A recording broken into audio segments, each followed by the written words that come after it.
la inspiración y la iluminación de las Escrituras, que es el control de Dios para que nosotros entendiéramos la verdad, hace que nos constituyamos en una comunidad bibliocéntrica. Nuestro manual de instrucciones para poder vivir la vida cristiana es la revelación, inspiración e iluminación de las Escrituras. En ese orden de ideas, también el domingo pasado y desde hace 15 días aprendimos que la fe no se transmite genéticamente. Hay muchas características que se pueden transmitir genéticamente, pero la fe no.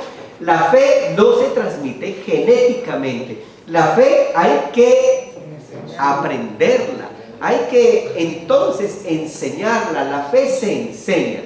¿De dónde aprendemos? Pues de nuestro manual, de la Biblia. Para eso tenemos que ser consistentes y constantes, haciendo por lo menos 5 cosas: oír, leer, estudiar, meditar y memorizar la palabra de Dios. ¿Qué tal si usted repite conmigo aquellas 5 cosas que continuamente tenemos que hacer con las Escrituras? Número 1, oír, leer, estudiar, meditar y memorizar la palabra del Señor, las Escrituras. Todos esos elementos nos hacen que como comunidad de fe podamos ser una comunidad bibliocéntrica. Hoy hablaremos entonces de otro elemento central en nuestra fe, de otro elemento fundamental, de otro pilar fundamental en nuestra fe como cristianos y particularmente como iglesia cristiana, discípulos de Cristo. Y esa centralidad es la centralidad en Cristo. Es por eso que entonces el propósito de la reflexión en esta mañana, el propósito del sermón en esta mañana es afirmar la centralidad de nuestra fe en Cristo. Afirmar la centralidad de nuestra fe en Cristo. Y es interesante por qué razón en esta mañana hablaremos de afirmar nuestra fe y nuestra centralidad en Cristo. Porque en un mundo posmoderno, volvemos a repetir este concepto, un mundo posmoderno donde todo cambia tan rápido, donde los pensamientos cambian, la tecnología cambia, el mundo va tan y tan rápido, también los pensamientos rápidos y cambiantes se están dando en medio de la iglesia. Y entonces el enfoque central de la iglesia, que es y debe ser la persona de Jesucristo, se ha ido esfumando, se ha ido diseminando y se ha ido enfocando a otros conceptos. Pretendemos entonces en esta mañana afirmar que la iglesia de Cristo, aunque el mundo vaya a las millas, aunque hayan cambios vertiginosos y aunque haya influencia de pensamientos del mundo externo, la iglesia de Jesucristo mantiene su identidad definida en la bendita persona de Jesucristo. Decimos aquí que la experiencia cultica está centrada en Cristo, la persona más importante de nuestra reunión, de nuestro culto, es la bendita persona de Jesucristo. A Él es a quien venimos a dar la honra, la gloria y la adoración. A Él es a quien a través del Espíritu Santo, el Cristo resucitado, pedimos que se mueva en medio de la experiencia cultica y en medio de ese mover podamos ser renovados, transformados, cambiados, motivados, retados y equipados para poder vivir una nueva semana. La centralidad del culto y la centralidad de nuestra vida es en Cristo. Nuestra fe es la bendita persona de Jesucristo. El texto que hemos escogido como texto base está en el texto que hemos leído durante el culto, en el Evangelio según San Juan, capítulo 1, versículo 1. Dice: en el principio ya existía el Verbo, y el Verbo estaba con Dios, y el Verbo era Dios. Amén. Evangelio según San Juan, capítulo 1, versículo 1. En el principio ya existía el Verbo, y el Verbo estaba con Dios, y el Verbo era Dios. quiero que por favor, a la luz del sermón en esta mañana, usted intente cambiar la palabra verbo por la palabra Cristo. Por la palabra Cristo. Y entonces el texto leería de la siguiente manera: en el principio ya existía Cristo, y el Cristo estaba con Dios, y Cristo era Dios. Lo voy a volver a leer. En el principio ya existía Cristo, y Cristo estaba con Dios, y Cristo era Dios. Es el primer versículo del Evangelio según San Juan.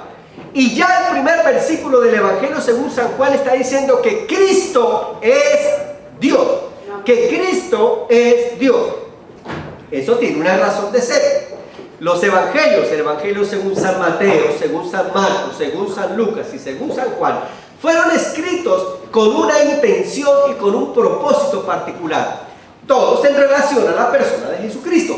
Por ejemplo, el Evangelio según San Mateo fue escrito para mostrar que Cristo es el Rey. El Evangelio según San Marcos fue escrito para mostrar que Cristo es el siervo, el sirviente. El Evangelio según San Lucas fue escrito con el énfasis de mostrar que Cristo era hombre. Pero particularmente el Evangelio según San Juan fue escrito con el enfoque, con la intención de mostrar que Cristo era Dios.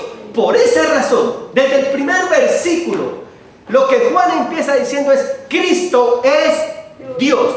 Pare de contar, sienta la tesis. Cristo es Dios.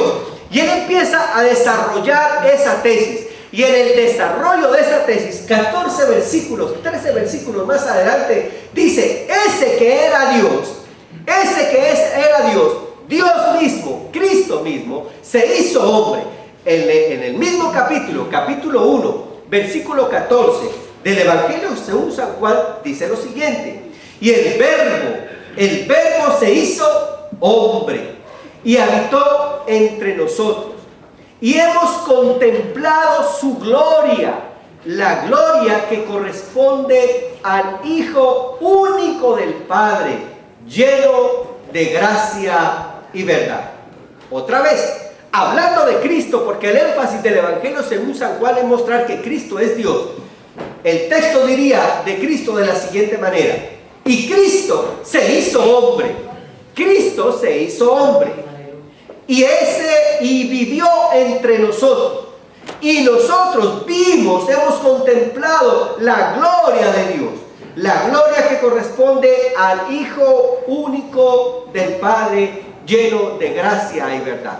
Y quise empezar mostrando que nuestra centralidad está en Cristo, presentando y colocando la base que nuestra fe en Cristo no es otra sino la fe en Dios hecho hombre. Cristo es Dios. Y quiero mencionar esto porque a veces el concepto que tenemos de Cristo es un concepto demasiado pequeño.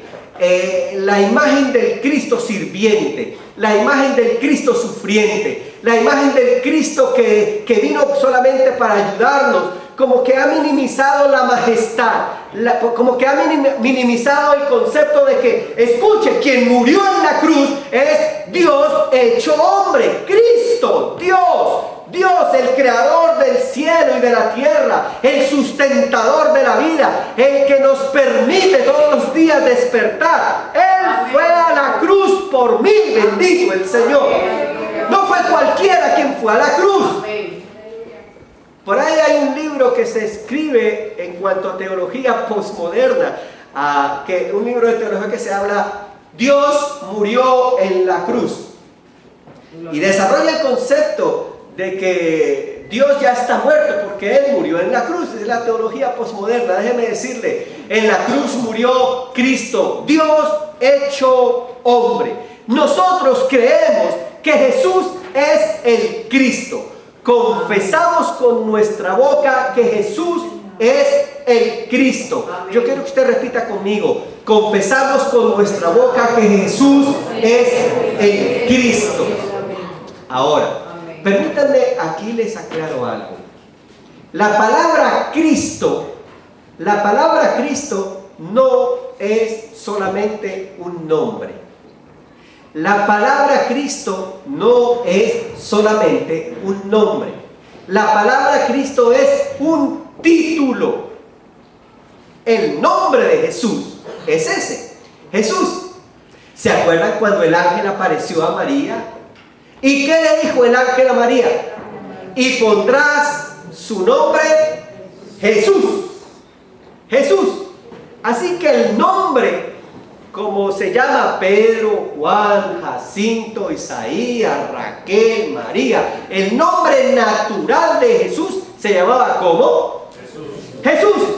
Pero cuando nos estamos refiriendo a Cristo, más que Cristo, más que un nombre, es un título de honor, un título que denota, además de honor, una función específica. La palabra Cristo lo que quiere decir es Mesías. Mesías. La palabra Cristo lo que quiere decir es el enviado de Dios, el comisionado por Dios, el enviado por Dios para morir por el género humano. Nadie, absolutamente nadie, ha podido ostentar este título de Cristo, de Mesías. Por ahí en Puerto Rico aparecía un hombre diciendo que él era Cristo. Déjeme decirle, la palabra del Señor me dice que hay un solo Cristo, la bendita persona de Jesucristo. Y nuestra fe tiene que estar fundamentada en aquel que no es ni puertorriqueño, ni dominicano, ni colombiano, aquel que vino del cielo, bendito el Señor. La bendita persona de Jesucristo. Creemos en Jesús, el Cristo. La iglesia de Jesucristo está fundamentada su fe en la bendita persona de Jesucristo. ¿Pero qué es esto? ¿Qué significa estar identificado con la persona de Jesucristo? ¿Qué significa estar identificado con la obra de Jesucristo? ¿Qué significa estar identificado con Cristo? ¿Qué significa de manera práctica eso de estar identificado con Jesucristo? Hemos dicho que la palabra Cristo lo que denota es un título que implicaba una misión, que implicaba una función específica. La función con la cual vino Cristo a la tierra fue a la cruz. Él vino a morir por nuestros pecados. No era otra la misión. Vino a rescatarnos de la maldad, vino a rescatarnos del pecado. La única forma era yendo a la cruz. Así que en primer lugar, la manera de nosotros poder entender la dimensión de Cristo, no hay otra forma, no hay otra manera. Mire, Él es nuestro sanador, Él es nuestro liberador, pero mire, la única manera de poder entender la centralidad en Cristo es reconocer la obra de Cristo en la cruz. La obra de Cristo en la cruz. Déjeme decirle, hay muchos que quieren seguir a Cristo sin la cruz. Hay muchos que quieren seguir a Cristo y se han metido en la religión, pero no han podido entender la dimensión de la obra de Cristo en la cruz. Solamente aquel que ha tenido el encuentro personal con Jesucristo y que hemos entendido que la obra de la cruz nos ha perdonado. Eso es lo que hace posible que en nuestras vidas haya cambios. Mientras no entendamos al Cristo de la cruz, vamos a ser simplemente religiosos. Vamos a ser simplemente gente que seguimos al Cristo de la doctrina simplemente, pero no el Cristo de la experiencia. Por eso, estar fundamentados en Cristo implica reconocer la obra de Cristo en la cruz.